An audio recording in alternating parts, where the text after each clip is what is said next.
I mean, there's such a different feel. It's new, it's different. I mean, it really is, and it's one of those things that I think you guys are pushing the envelope to really make the changes that are necessary. Baseball, as we know, especially catchers, because we got to hear about how lazy we are being in a one knee stance all the time. But it's a very Right. traditional game, right? It's a little It hard to get is. It is. outside the box. Yeah, but I mean, just think about like where the position has evolved in just the last 5 years. Like I remember it was the COVID year, 2020. Like, well, you go back to 2019, everyone was in a traditional 2 point stance. Again, Jose Molina was getting down on a knee every once in a while. Um, and heck, if you go way back to like Tony Pena in the 80s, like Tony Pena was like way ahead of the curve, Yeah, yeah, for you know, sure. and he was working the lower part of the zone.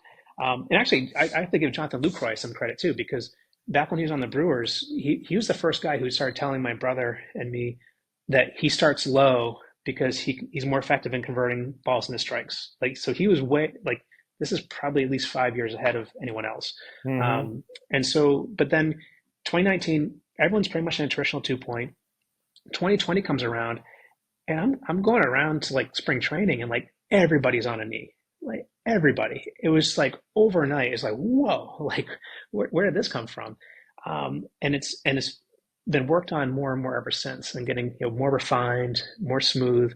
Um, and again, like I was saying, it's here to stay. When we started designing it, we weren't so sure. We're kind of taking a bit of a gamble with that, and I'm glad we did because it's really really worked out.